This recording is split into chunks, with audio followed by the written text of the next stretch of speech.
How one man, Ty Bernicke, destroyed the retirement planning industry. It is glorious to behold. It's still, to this day, it still is. 20 years later, it's wonderful. So I was just a young CFP, 2005. Got my CFP at the end of 2004. So young CFP, mind my own business, trying to make something myself in the financial industry. Just started as a broker at Legg Mason, and I had passed the exam in about a year. I was a year in as a certified financial planner practitioner. And I subscribed to JFP, the Journal for Financial Planning, through the Financial Planning Association, and I read. Look, my hair's a mess. Sorry, haven't dyed my hair black yet. Fast Eddie. Fast Eddie's like, Josh, you might be more handsome if you dye your hair black. If you weren't on the live stream last night, this wouldn't make sense to you, but it's funny.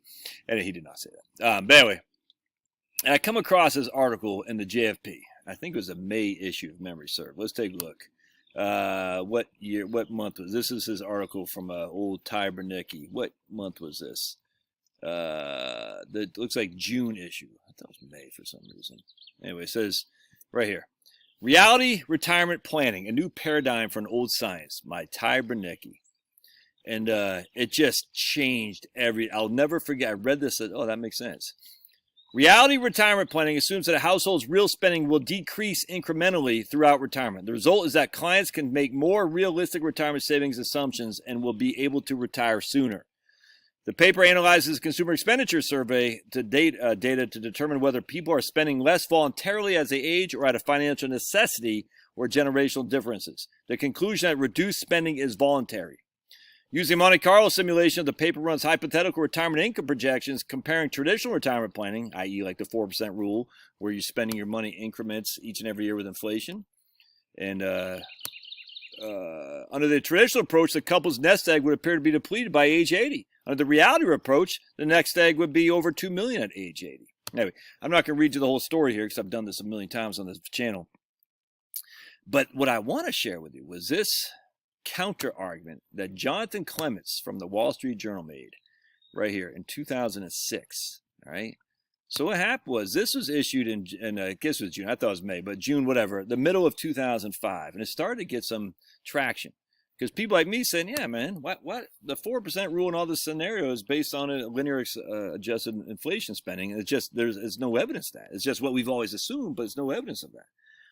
And then Jonathan Clemens, in a last grasp to save the financial industry from basically the truth, because there's a lot of money be at stake here. And the funny thing about Jonathan Clemens, and actually he has written a good book. And I talked about my last book, Relax and Retire. I mentioned Jonathan Clemens' book. I forgot what it's called, On Money or something like that. He written in 2016. So maybe he's changed his ways. But the funny thing about Jonathan Clemens, he's also like, it's time to get rid of the advisor's 1% fee. And then he went to a firm that charged 1% fee. I always thought that was funny. It's time to ban big oil, climate scientist, and then he goes to join a firm of a big oil company. The whole thing's stupid. And I have no animosity towards Jonathan Clemens. This one I did because I think he took cheap shots at Bernicke, and I'm not sure why. Because Bernicke he's from Wisconsin, dude. You know, he's probably Scandinavian background. You know, humble people from Wisconsin with Scandinavian lineage, they're not ones to tout themselves like your old buddy Josh. But I will. I freaking stood on the mountaintop. I've been doing this for 15 years with my PVC pipe and knowledge saying, hear ye, Jonathan Clemens is wrong. Ty Bernicke is right. And for that, Ty Bernicke should receive the Nobel Prize in financial planning if there ever was one given. If I ever make $1 million, I'm going to start a thing, the Nobel Prize in financial planning.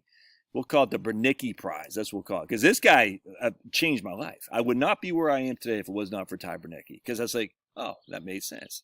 And because it made sense. Your own observations. And this is what Bernicke's his article was, about his own observations. And then back, so you can't use observations. That's just anecdotal evidence. You can't say, well, that's inherent for everybody. You just say, this is what I've seen. But then you look at empirical research from the BLS, the Bureau of Labor Statistics, and you're like, oh, and Survey of Consumer Finances, man, freaking bugs are eating aphids are eating my wife's plants right there. I spray every week for aphids. I use neem oil because I don't like big pharma crap or big Monsanto, whatever it's called, Big Bear. So then Clemens came along with this thing right here. Saving too much for retirement? Don't kid yourself. You'll need every dollar, every penny, whatever, centy. The retirement party just got canceled. Most of us aren't saving enough for retirement, and we aren't anxious to abandon our spendthrift ways. They explained the giddy reception according to a 2005 study, which found that retirement could prove less expensive than we imagined. Because most of us will choose to cut back our spending in our 70s. Okay, see, a year had gone by. That may explain the giddy reception according to a 2005 study. So Clemens is like, no, I got to hold the line. There's too much money to be had.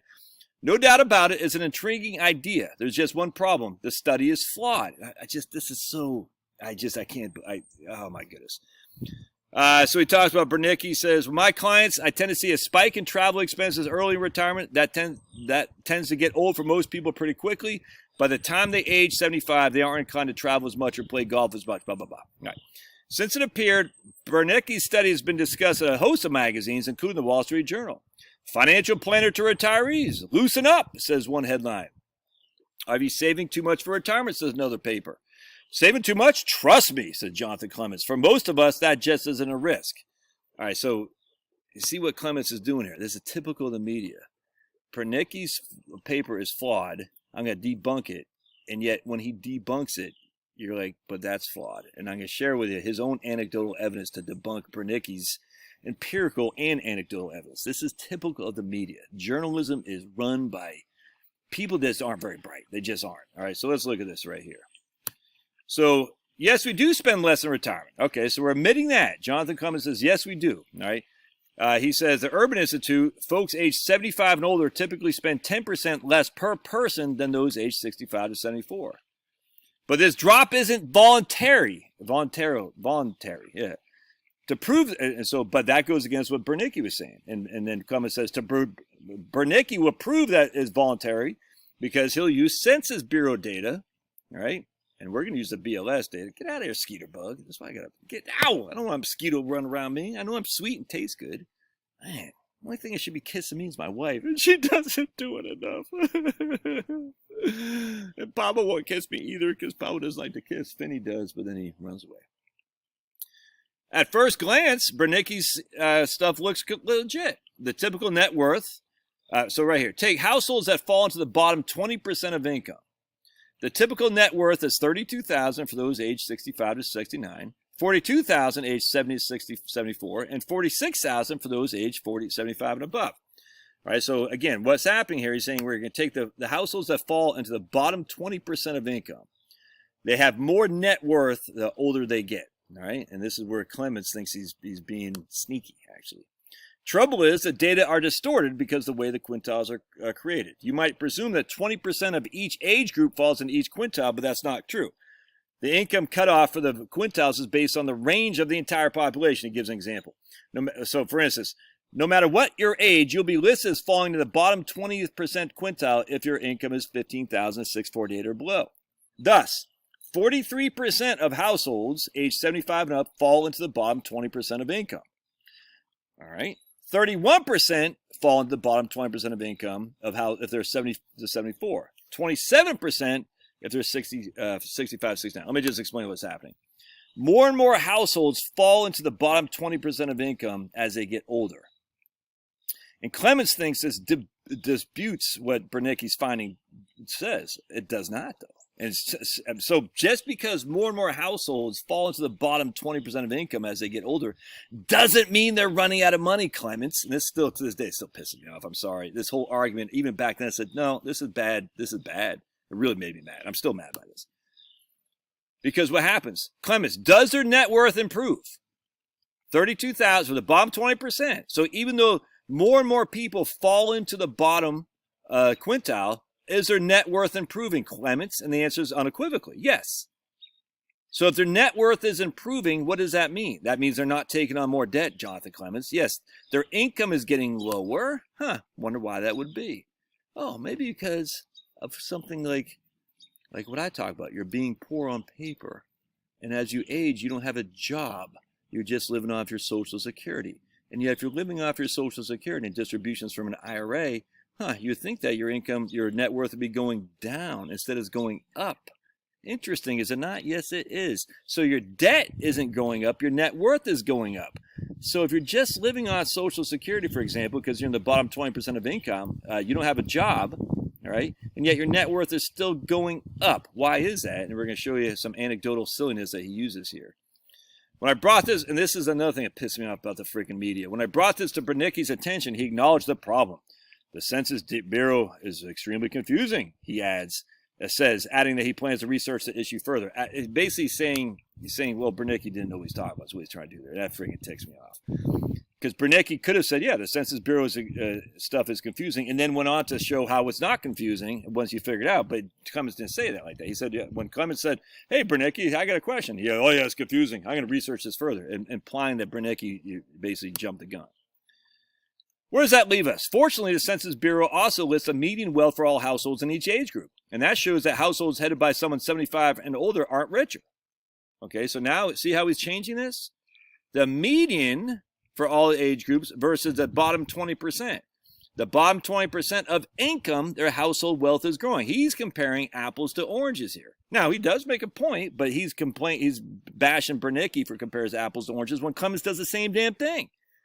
So he's saying, right here, that shows households headed by someone 75 or older aren't richer. These seniors have a typical household net worth of $100,000 versus 114 from 10 years previous. Okay. The median, 50% of the people have more, 50% of the people have less. So you had 114, the median, all right? This is the bottom 20%, Clemens.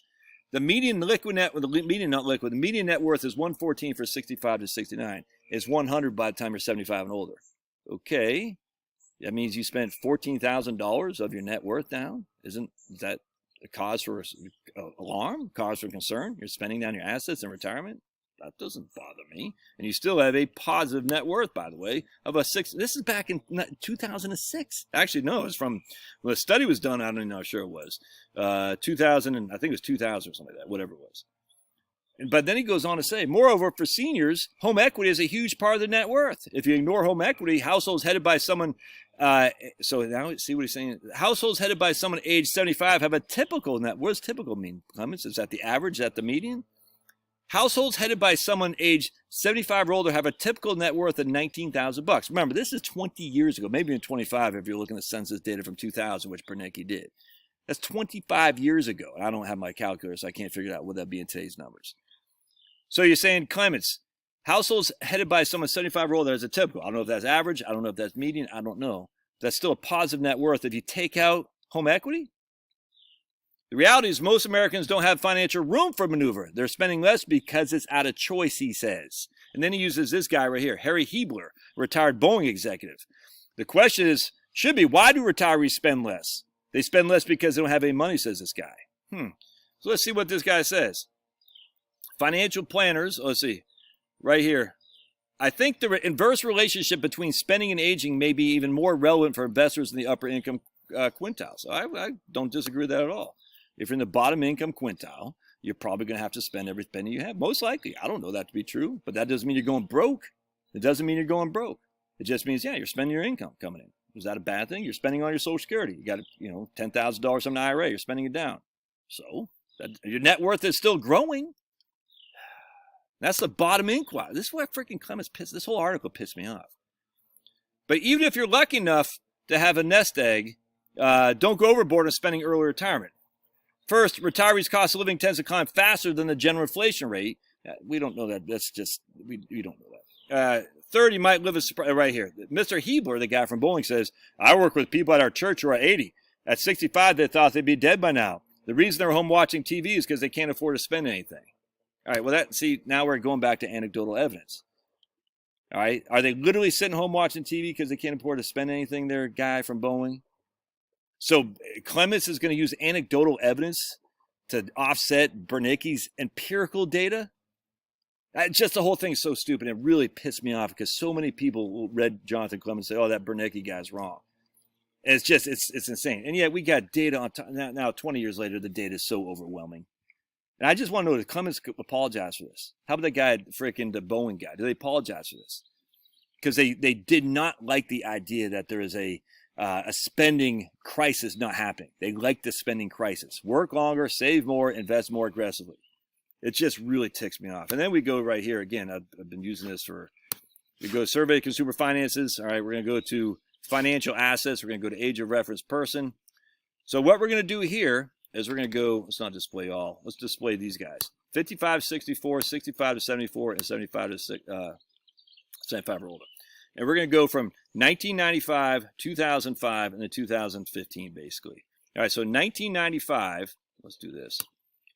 Someone who's 55 to 64 had $63,000 of financial assets. All right, in 2005, they had 122,000. Oh, no, I got to go to 65 and 74. Nah, I forgot what I said. Well, we'll just keep them up here. Who's Hoover? I'm freaking losing my mind. All right, right there. 1995, they had 64,000 of financial assets.